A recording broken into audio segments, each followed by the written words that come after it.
Hi, this is Scuba. Welcome to today's video. Let's go ahead and get this reading started.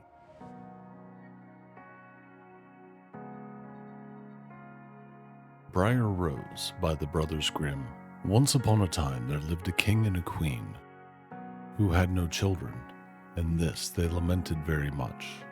But one day, as the queen was walking by the side of the river, a little fish lifted its head out of the water and said, "Your wish shall be fulfilled, and you shall soon have a daughter."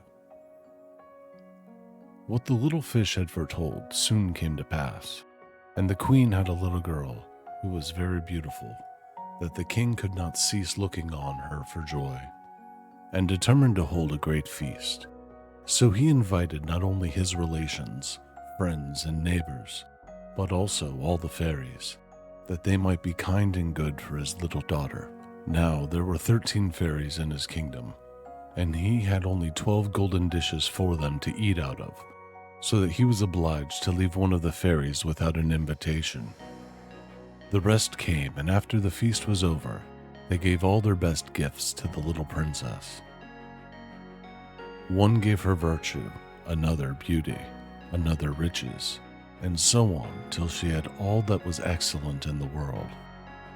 When 11 had done blessing her, the 13th, who had not been invited and was very angry on that account, came in and determined to take her revenge.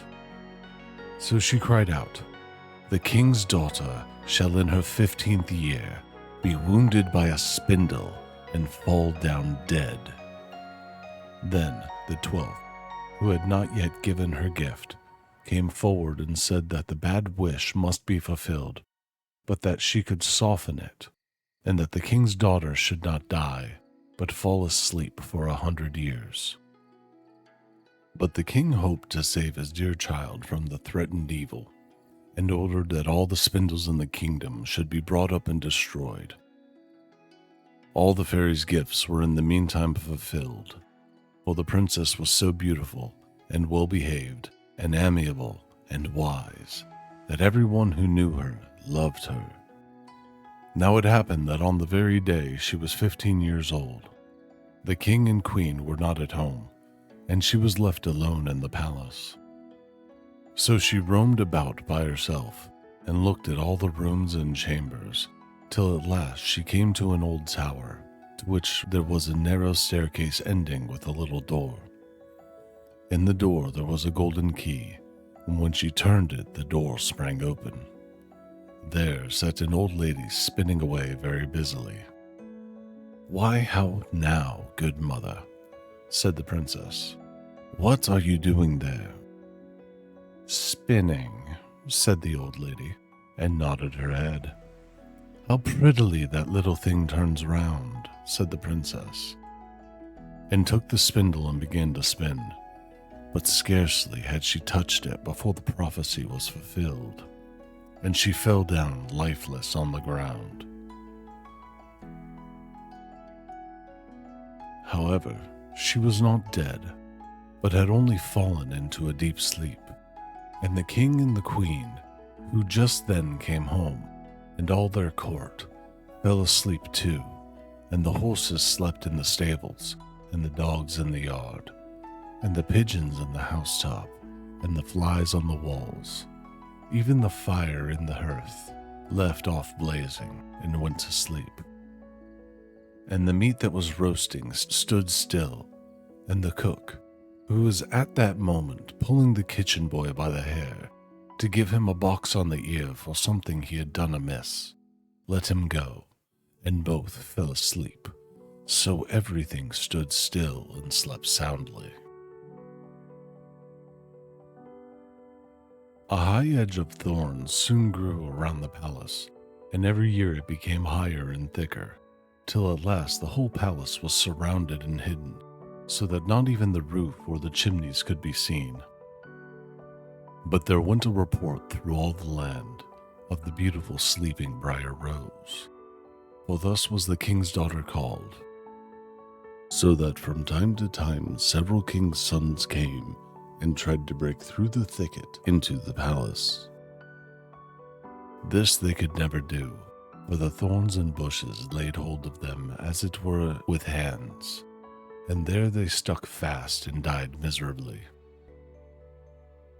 After many, many years, there came another king's son into that land, and an old man told him the story of the thicket of thorns, and how a beautiful palace stood behind it, in which was a wondrous princess called Briar Rose, asleep with all her court. He told, too, how he had heard from his grandfather that many, many princes had come and had tried to break through the thicket, but had stuck fast and died.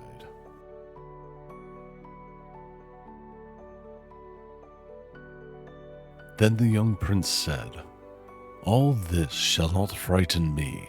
I will go and see Briar Rose." The old man tried to dissuade him, but he persisted in going. Now that very day, the 100 years were completed.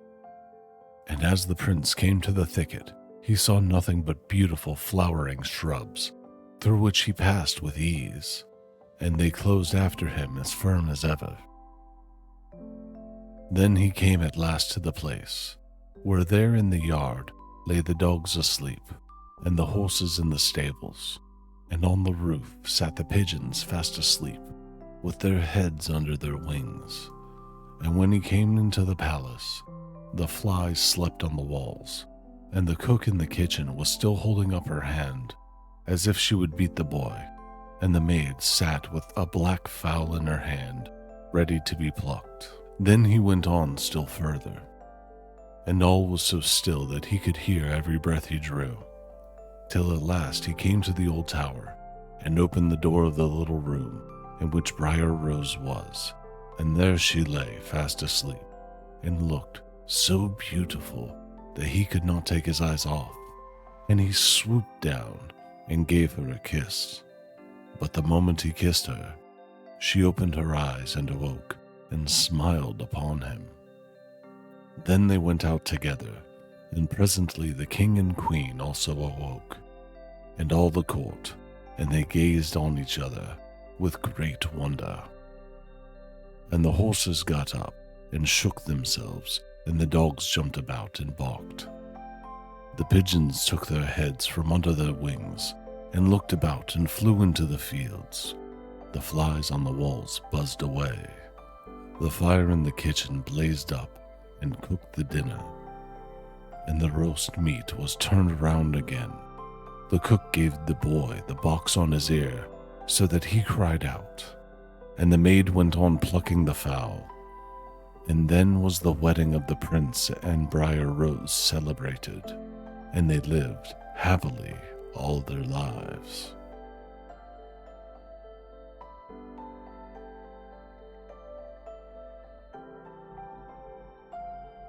Hey folks, Scuba again. I just wanted to thank you for watching today's video, and I hope you enjoyed my reading of this story. If you'd like to see more of my videos, go ahead and click on one of the playlists in the top corners. I also would like to invite you to check out the links in the description. Included in my link tree is a link to my Twitch page, where I stream on Mondays and Fridays. Again, thank you for coming by, and I hope to see you soon.